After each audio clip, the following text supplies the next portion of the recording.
My grace is sufficient for you, for my power is made perfect in weakness. Therefore, I will boast all the more gladly of my weakness, so that the power of Christ may rest upon me. Think about the grace that God gives each one of us. Amazing grace.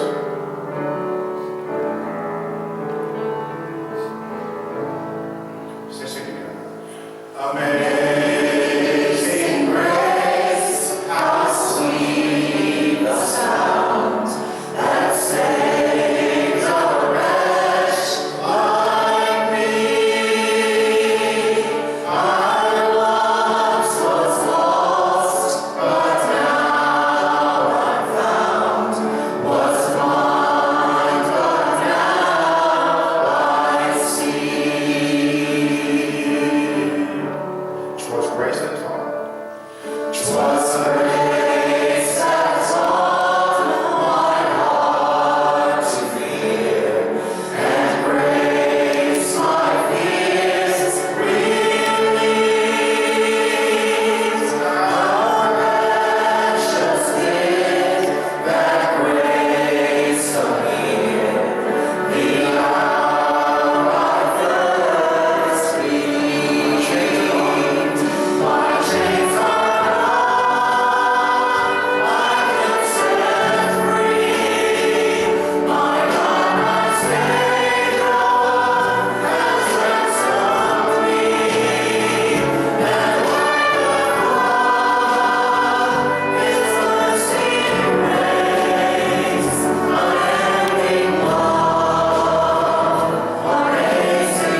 Please be seated. Thank you, everybody, so much for giving us that introduction to worship. Hope you feel the presence of God in your life today. We want to welcome you to First Baptist Church Mount Healthy. If you're a guest with us, we especially want to do everything we can to make you feel special today. So if this is your first time or second time and you've never given us any information on you, if you don't mind doing that today and then kind of putting that in the offering plate with a little slip in your bulletin to fill out. That way we'll know you've been here, and we can just a way for us to say hi to you, okay? Maybe you're a regular attender, or maybe you're coming back to the church. We certainly want you to feel welcome as well. And folks, I haven't said this a whole lot, but let me ask you, invite your friends and neighbors, right? Yeah, sort of like that. Invite your friends and neighbors to come to church with you on Sunday morning. And so, we'll look forward to maybe seeing some new faces here in the next couple of weeks, all right? Okay, Harry's already prayed, so we're going to go right back into worship, and God bless you for being here.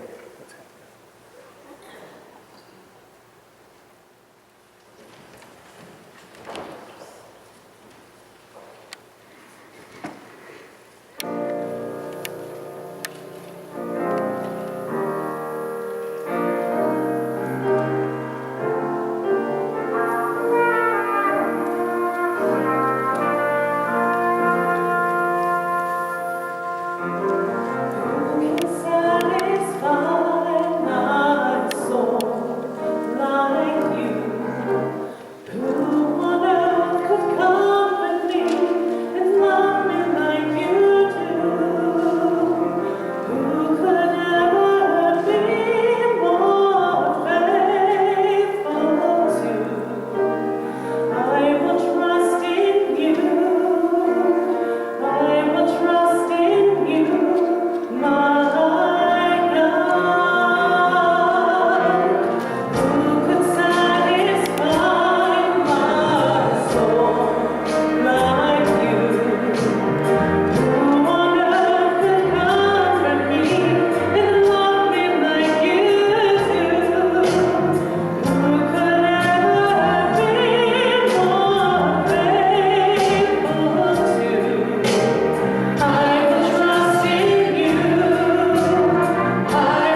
Well, let's stand for the time of offering. Ask for ushers to come forward.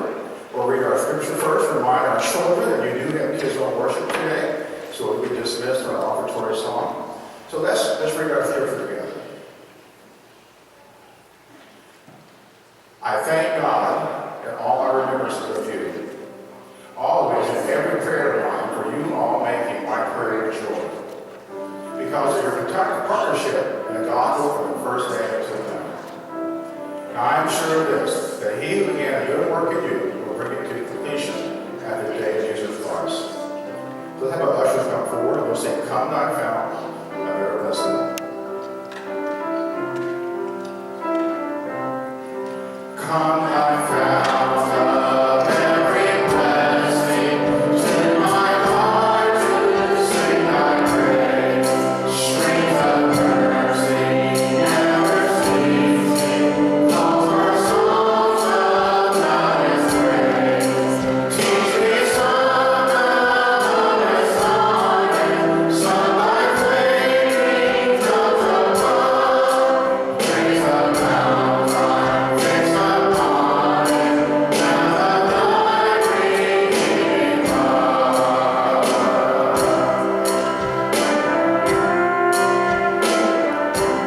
I was lost in utter darkness, till you came and rescued me.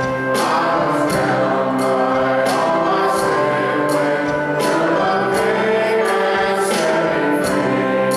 Now my soul can sing my new song. Now my heart has found a home. Now your grace is always with me, and I'll never be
Okay, while the guys are taking up the offering, let me make a quick announcement. You know, these decisions are not always easy to make, but you try to make, in church work, you try to make the best decision for the best outcome and also for the people you have. Tonight's gathering, you know, the weather reports that we've heard like all over the map, okay? And so, you know, just taking a look at the crowd that was there we had about 60 people there last night, or last Sunday. And in an effort to get the most impact out of that, with the most people, and just kind of looking at our crowd, we kind of think maybe it's best that we postpone our gathering until next Sunday afternoon, okay? So if you were planning on coming to the gathering tonight, we don't want anybody to get, I don't know what the weather is exactly going to be, but maybe it's just best we don't do that tonight. And I mean, I don't want anybody getting hurt, getting out just because they feel like they have to, and then, you know, we want to get the maximum impact out of this, okay? So, all right, everybody got that? All right, okay. Psalm 32:10. It's not on the screen today, but I want to begin with this. God's unfailing love. Now, when I repeat a scripture, I want to make it emphatic. I want to make it meaningful. I don't want to just like regurgitate words. God's unfailing love surrounds the man or the person who trusts him. Trust. About a year ago, a good friend of mine lost his job. That's not a new story these days, or any other day. And it sort of put their whole family in like this tailspin. You know, he was one of the few people that really loved to go to work every day. That's a miracle, isn't it? How many of you love your jobs? Okay, good. I love people that love their jobs. Even if it's not the ideal job or your dream job, you have a good attitude about it. This guy loved his job. He never liked to miss. He was always at work. And, you know, he lost this job that he loved. So it put their family in this tailspin. Hopefully you've never been there yourself. But it also moved them through a cycle of events that changed their life forever. I mean, over a period of about 6 months after losing that job, they had to make some serious, hardcore decisions about their future. And so they relocated to a different state.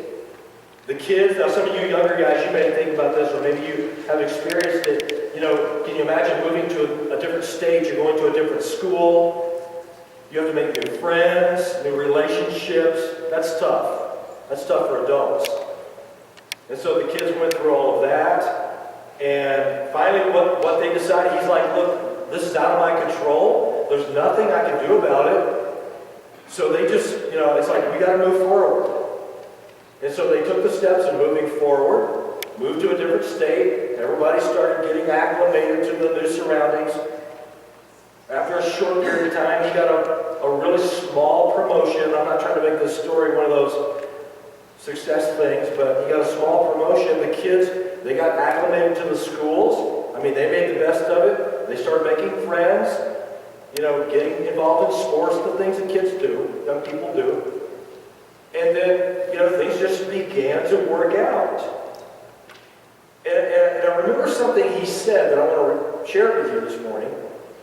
Because every time we go through changes of any kind, we really have to ask ourselves how we're going to respond to this. Those of you who may be in management or you're leading people, you know there's a difference in reacting and responding, right? A big difference. Some people, when things happen to them, they react. And then some people, they respond. And so he said, I just decided I couldn't control any of this, so I was going to have to respond in a way that was productive. He said, here's some things, and I want to share this with you. He said, I realized I could fight this. I could run away from it. I could complain about it. Or I could embrace it. And he said, what we decided to do, our whole family, was embrace the change and move forward. And things just simply began to work out. We know the world, you don't need me to tell you this morning, that the world, our surroundings are changing so fast, sometimes we can't even keep up, you know? Whether it's technology or whatever the topic or subject might be, the world is changing so quickly today, it's really becoming very difficult and challenging just to keep up with the changes that we're experiencing. You know, let's go back to the Old Testament this morning. I want to share a story from Genesis chapter 12. In this ever-changing world, nothing will ever be the same again. It can't be. And when we take a trip back to the pages of the Old Testament, all throughout the Scripture, we see where God is changing things. Now, let's make it very clear theologically today that God is an unchanging God. He's stable, He's static, okay? But God is moving and shaking and changing things all throughout Scripture. He's saying, come here, go there, stop, rest, cross, all those things, changing. God is changing things. From Adam and Eve all the way to John on the Isle of Patmos, things changed. And they're still changing. And God still changes things. Genesis chapter 12, we're going to look at probably a familiar story to most of you. Verses 1 through 4. And I want you to think about this, okay? Because here we have this guy named Abram. And God is about to bring change in Abram's life. But it's not only going to affect Abram, it's going to affect the entire nation of Israel, all the way up to 2018. And so, the first thing we're going to look at this morning, and I'm going to try to rifle through this kind of quickly, we're going to look at the fact that God is moving Abram from here to there. Okay? Hey, listen. Maybe in your own life this morning, you feel like things are moving from here to there. Maybe some of you one of you know someone, they're going through some changes in their life right now. Maybe they're good, maybe they're bad. Maybe they were predictable, and maybe it was something totally out of your control. But we go back to the Old Testament, and we see a guy that we can relate to. His name is Abram. Verses 1 through 4. Now the Lord said to Abram, leave your country, your people, your father's household, and go to the land I will show you. I will make you a great nation, and I will bless you. I will make your name great, and you will be a blessing. I will bless those who bless you, and whoever curses you, I will curse. And all the people on earth will be blessed through you. Now look what it says next. 3 simple words. So Abram left. As the Lord told him, or said to him. Remember what I said earlier? What a response. Abraham didn't react to what God said, he responded to it. Whenever God says something to us, do we react or respond? And so it simply says in those words, those 3 simple little words, so Abram left. Now think about that for a minute. What if you were being told, out of your control, you're being told to leave everything you have behind. You're going out there somewhere, you don't know where you're going, you don't know what's going to happen when you get there. You have no idea, because you didn't plan this, but you're being led by someone or something to leave everything you have behind. That is Abram's story. That's kind of where it begins. And so he leaves everything behind. Now, God wasn't leading Abram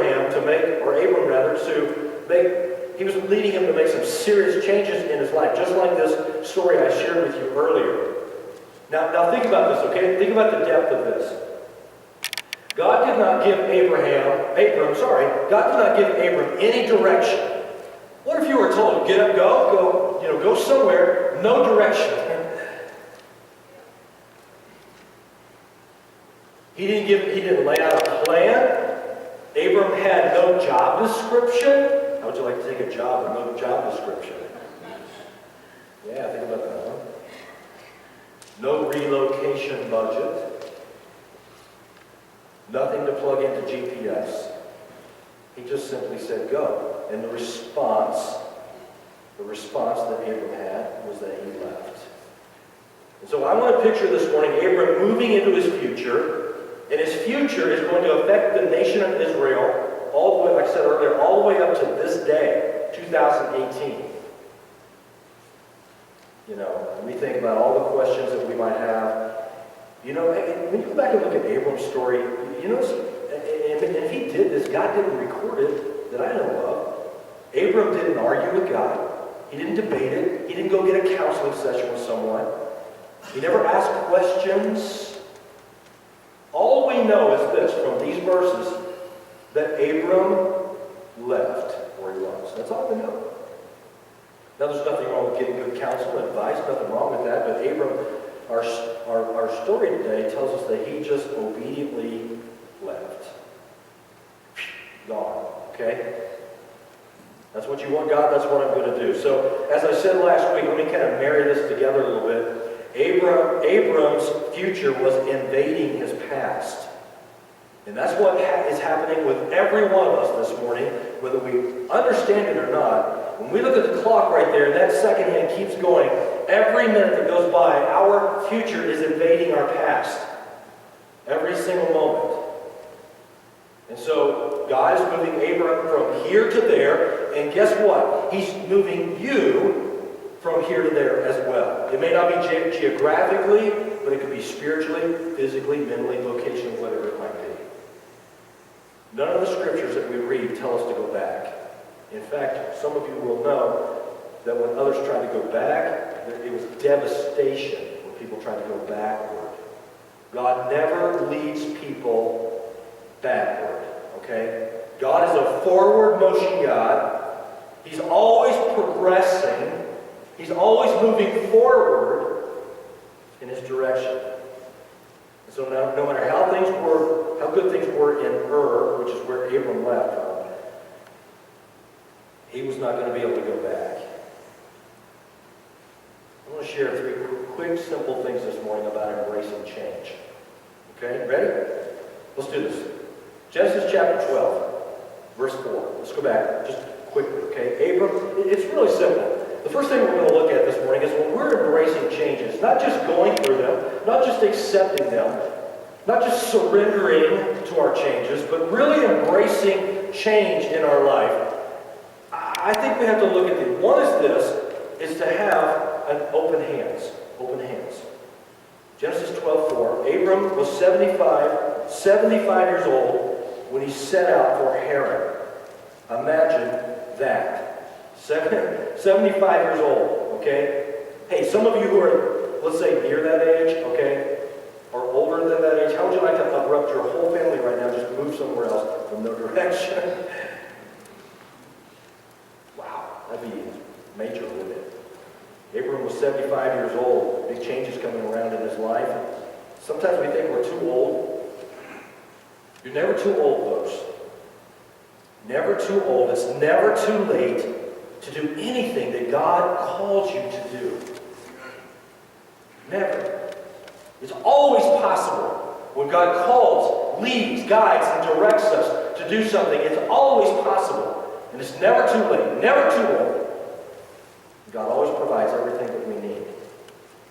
You know what? Here we see a story of Abram, 75 years old, and he's leaving Haran. Everything he worked for, you know, the house, the yard, the pool, the car, everything. He's leaving it all behind and going where God's directing him to go.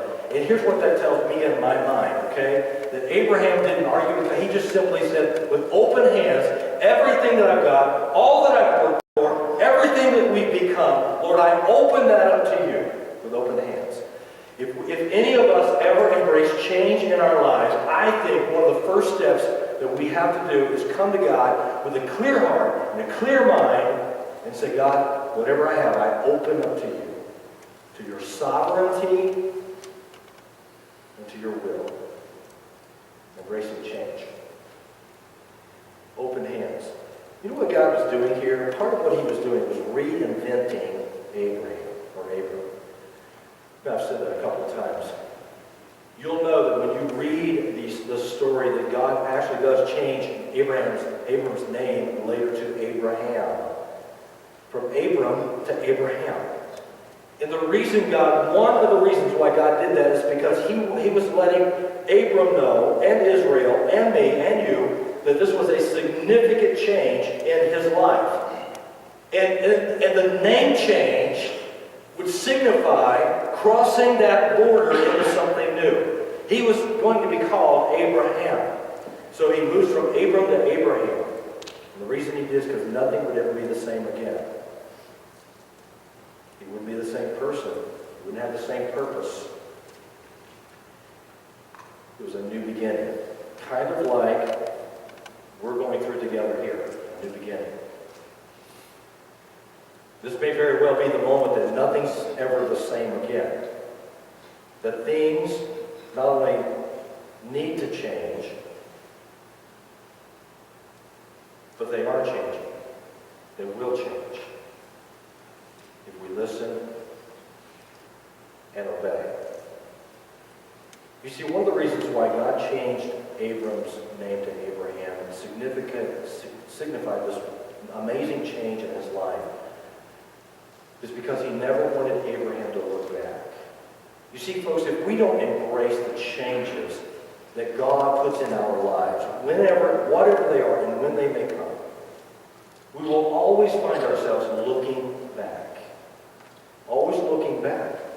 Because for some reason it seems like whatever is in reverse always looks better. It's always more comfortable. And I think the reason it is because we know that, we've already experienced that. We have no idea what's out there in front of us.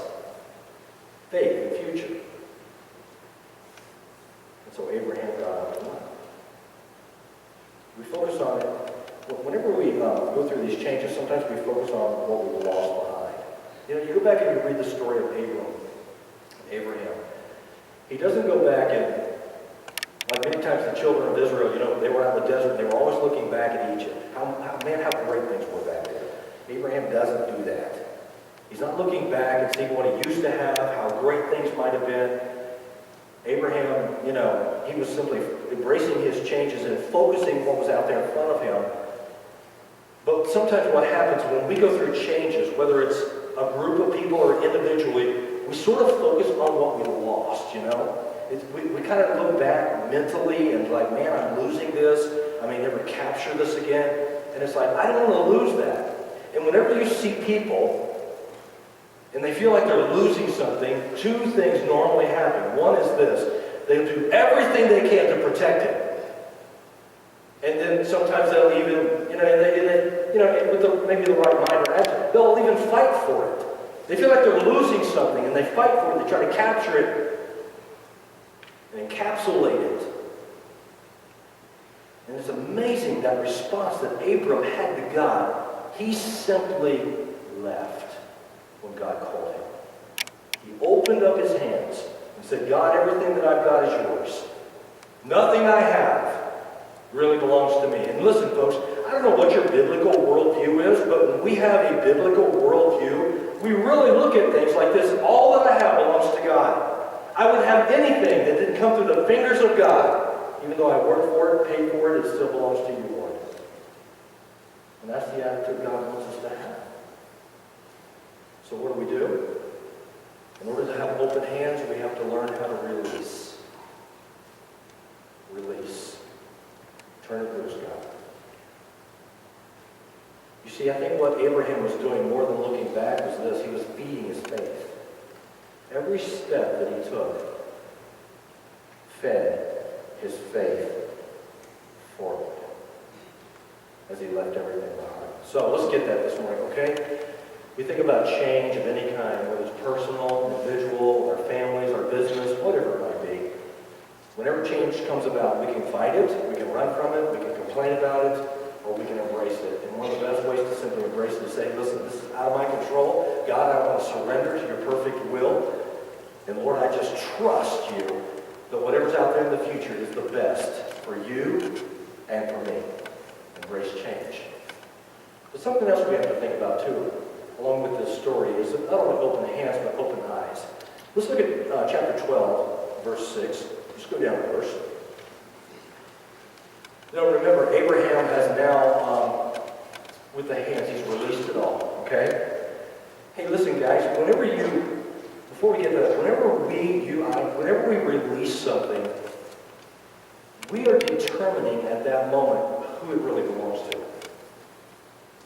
Lord, if you really are the owner of everything. Remember what the scriptures say? The earth is mine and all that's in it. That's what God said. Remember that? Some of you remember that? The earth is mine and all that's in it. So none of us really have anything that belongs to us. Open heart or open hands rather. And then we have to have open eyes. Genesis 12:6. Abram traveled through the land as far as the site of the great tree of Moreh and Shechem. Big deal, right? Haran was located in today, it's like southern Turkey. Okay, so this was a real place. This is not just a story. And it was the second place that he left on his journey. Remember, he left Ur, he goes to Haran, now he's going to have to leave Haran as well. And so, when Abram was in Haran, he could have simply said, hey, this is a pretty good place, God. We've traveled a long way. Can't we just stay here? We look around, God, there's fertile land, there's plenty of water, there's a Kroger on every corner. Why can't we stay here? This could be a pretty good setup. And don't we do that sometimes? Whenever we're going through changes, maybe sometimes we embrace a change and we get so far and it's like, hey, you know what, that's enough. Can't we just stay here? Some people in sales do that. They make enough sales and they're satisfied and they're happy and they never go to that next level. And a good salesman's always, no matter how much you get, a good salesman's always trying to sell more. And so God's like, Haran is a pretty good place, but I've got something better. It's called Canaan. And that's how we look at things sometimes. We look at these places in our life sometimes. And it's like, man, I just want to stay here. This is good enough. This will do it for now. And we settle. We just simply settle. And oftentimes what happens, folks, is that we settle for less than what God has designed for us. Less than what Christ died to give us. We settle. And so Abraham picks up and leaves Haran as well as he did Ur and moves forward. He's going to a place called Canaan, but now there's a desert between here and there. Have you ever noticed in the scripture, there's just something about deserts, that God must love deserts. Abram is in the desert. Okay? Who else was in the desert? Moses went to the desert, didn't he? A place called Midian. Spent 40 years there. Can you imagine what went through his mind? 40 years in this barren place? Nothing's happening. Nothing's going on. Why am I here? And so Abram's in the desert. Moses is in the desert. And then who else? Jesus is in the desert, right? Matthew chapter 4. Jesus goes to prepare himself for the future. And where does he go first? The first pit stop is the desert. And that's where he faces his greatest temptations and trials. Because the desert always has a purpose. Folks, listen, if you feel like you're going through some kind of desert in your life this morning, maybe your children are, maybe someone's family is, maybe your job feels like a desert. It's kind of going back to what I said earlier, in those moments where sometimes we lose sight of what's actually going on around us, and we want to fight it, we want to run from it, we want to complain about it. And God sometimes just simply says, listen, I know this is not ideal, but I want you to embrace this. And so Abram, Moses, and Jesus all embraced the desert. It's not something you want to do when you're 75, is it? Leave your comfortable place, head out to the desert. You don't want to do that at 75, do you? Who in the world at 75 wants to pick up everything, leave it all, and go camping? I mean, who wants to do that? What do you do when you're 75? You meet your friends once a week for pancakes and biscuits and gravy, don't you? Cracker Barrel. That's what you do. That's a little more comfortable. But here we got a guy that's beyond the years of doing this kind of thing, but he opens his hands. God, hey, listen, I don't want this. I didn't ask for this. But I'm going to open up because you gave me promises, and I'm going to follow you. I'm going to be obedient. And then he opens his eyes. He wants to see that the place where he's at has a deeper meaning. Listen, guys, a deeper meaning than what I can see with my eyes. When God is doing something supernatural in your life, I promise you, very seldom will you ever see it. Chandler says that God will seldom let a person whom he's really using see it. And the reason is because they can fool themselves. Very seldom do we see sometimes what God is actually doing around us. But Canaan was a desert. And God wanted Abraham to come around and look at the advantages of moving forward into this promised place called Canaan. But this was a desert. You know what the desert really is, folks? Whether you're going through there, whether you've been there, some of you may be headed that way, you don't even know it yet. The desert is always a place where we get our eyes opened. You know, when things are not going the way we want them to, the way we dream for them to, and even this, the way we plan for them to. How many of you've made plans for your life, and every one of those plans have worked out exactly the way you sketched it? Anybody in here?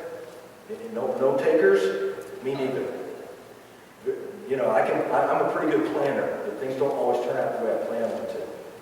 And God will allow us sometimes. He's not trying to punish you. God's not trying to be mean. He's just simply trying to mold and shape and develop your character. And sometimes He will allow us to go into the desert, because in the desert, that's where we really get our eyes open. And the reason we do is because that's the place where we're totally and completely dependent on God. What a great place to be. And listen, I'm not saying that because I'm a preacher or pastor. I'm saying that because it's true, and I've experienced it. Sometimes the desert is the best place you can be, because that's where you get your eyes open. That's where you begin to let go. And that's where you begin to really see and understand what God's doing around you in the desert. The desert, I want you to get this, okay? You may even want to jot it down, let it burn in your brain or something. But the desert is not for Abram and for us, it's not the place to find Canaan. The desert is the path to finding God. And all the things around us today, all the things going on in our lives, God's will is always for us to find a deeper, more meaningful, more vibrant relationship with Him. And the desert is a place and a path to finding God. Someone gave me a book about 10 years ago. Some young girl, about 22 years old, going through some tough times in her life, handed me a book. And the title of the book was Divine Nobodies. It was written by a guy by the name of Jim Palmer. Not the former baseball player Jim Palmer, not the underwear model Jim Palmer, but the pastor Jim Palmer. Jim Palmer was a pastor of a mega church in Texas. I think it was in Texas. And his wife left him. And you know the rest of the story with that. Mega church pastor, got it all together. Everybody's calling him on the phone. His wife leaves him. So what happens? He loses his church, his ministry, his income, his identity. Folks, we wrap up our identities. Every one of us are guilty of this. We wrap our identity up in what we do. If you don't think we do, you meet somebody for the first time, this will be the first question. What do you do? Right? What do you do? Because we wrap up our whole identity in what we do. And so you think about that. Here was a guy now that had to say, guess who I used to be? Guess who I used to be? And what happened to him after he lost everything, he wound up with a job at Target folding towels. Now, can you imagine the psychological effect of that? Going from mega church pastor to folding towels at Target. Can you imagine that? And he said, this put him on a path, a desert path, where God sent 3 people into his life. 3 unsuspecting people in his life that changed his life forever. I don't have time to tell you the whole story. But one of them was a tire salesman. One of the 3 was a hip-hop artist. He was, and then the other one was a Waffle House waitress. And they didn't give him theology and doctrine and biblical content. No, these people gave him life experiences. And God used that desert moment in Jim Palmer's life to change his view of everything. He said, it opened my eyes to see things I'd never seen before, opened my eyes to see people in a different way that I'd never seen people before as a megachurch pastor, and set him on a path for something totally different in his life. He said, this was a desert that really opened my eyes. Let's go back to Abram for a minute. Abram could have mapped out his own journey with his own sight. Could have, made the decision and to never turn back. But Abraham had a vision that God wanted to move him forward to this place called Canaan that he knew nothing about. Almost always when God's leading us into something, we can't see the whole picture, but God can. And one thing that God lets us see is that we can't do this without Him. Folks, listen, some of the changes that God might be bringing to your life, He is also trying to help you understand that you can't do this without Him. I've been speaking in churches since I was 23 years old. Big deal. But I can tell you every Sunday, right here, since I've been with you, every Sunday I'm like, God, help me. If you don't help me, I can't do this. I started when I was 23, after about 8 years. Yeah, longer than that. I can't do this without you. I think those are some of the greatest words God wants to hear from us. Jesus said that, didn't He? Without me, you can do nothing. We can't go through these changes. Churches cannot go through the changes God wants them to without Him. We can have all the plans, all the right people, but without God, nothing's going to happen and nobody's going anywhere. We have to open our hands. This is yours, God. This isn't mine. Nothing in this building belongs to me. We have to open our eyes. God, I know what I'd like to see, but it may not be what you're trying to show me. Open my eyes that I might see what you have for me, God. That we can experience great and wonderful things that you have in store. As a congregation, as people, God has His own Canaan for you. Genesis chapter 12, verse 8, real quickly. Open the hands, open the eyes. And this is sometimes the hardest one, open the heart. Sometimes it's just simply hard to open up our hearts. From there, he went on toward the hills east of Bethel and pitched his tent. With Bethel on the west and Hai on the right, or on the east rather. Then he built an altar to the Lord and called on the name of the Lord. Wow. Did you notice something he didn't do? He didn't take it into his own hands. He didn't go out there and try to fix something. Abram wasn't interested in trying to fill in the gaps or take things into his own hands or maneuver and navigate things to turn out the way he wanted them to. He got to a place where there was a border. Bethel was a border. And he goes there and he builds, I want you to imagine it this way, there's this border. Bethel is on the west, I think that's west. On the west, Hai is on the east. Now there's some significance, okay? I'm going to say a few words, and then we're going to pray. But I want you to capture this.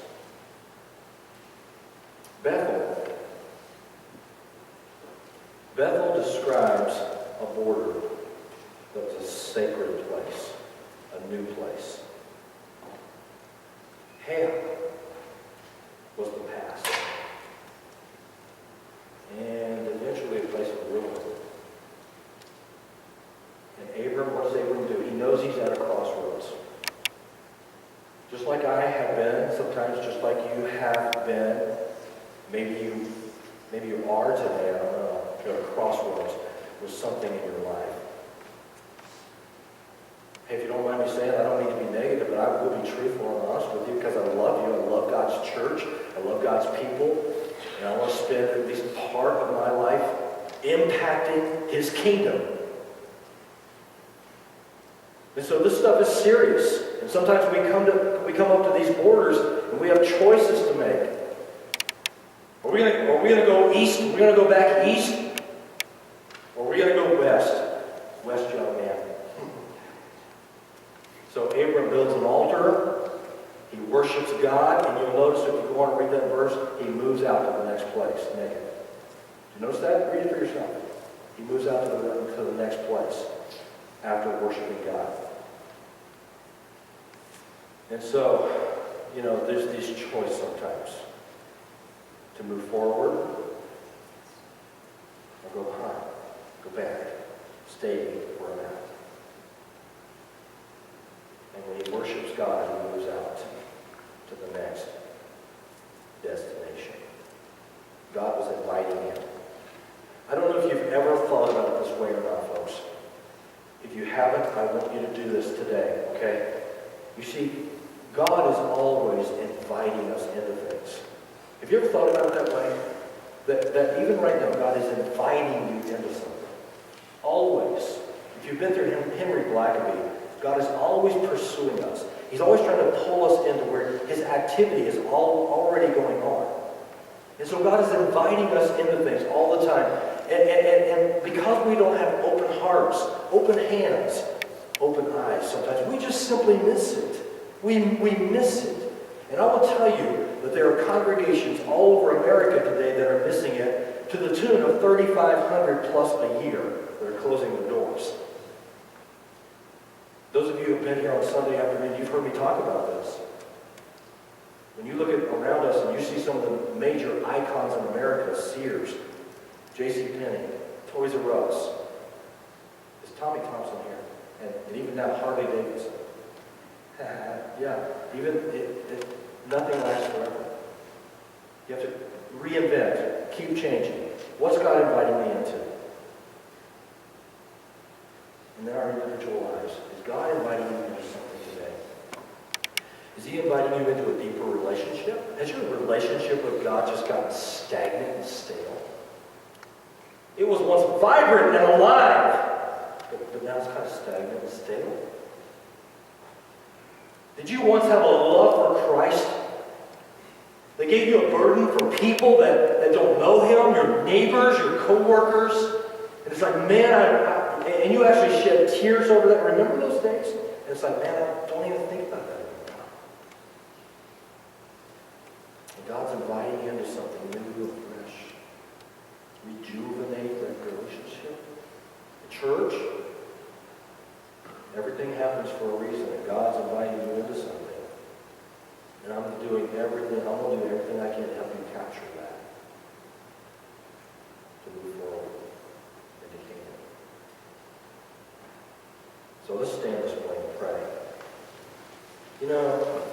You're smart people. You don't need me to stand up here this morning and rifle off 50 reasons why you can make a decision for Christ or God. Because the Holy Spirit can do that without my help. So whatever it is, or that God might be speaking to you about this morning, just respond. That's it. As always, you can come here and you can pray. Our men, some of our women will be more than happy to pray for you, with you, and I will as well. You can make a decision right there in your seat. We can talk about it after the service if you need to do that. But whatever it is, we have the capability of feeling and sensing God's Spirit. And whatever it is he's saying to you, speaking to your heart about today, just respond. Just it's not easy, but it is simple. Just respond. Holy God, we pray that you will just take complete control of this next moment or two. And God, that you will lead us down the path. Maybe it's out of the desert and into a place of fertility. I don't know. But help people have the courage, the strength, and empower them, Lord, to respond to you in this next moment. Jesus, we pray in your name. Amen.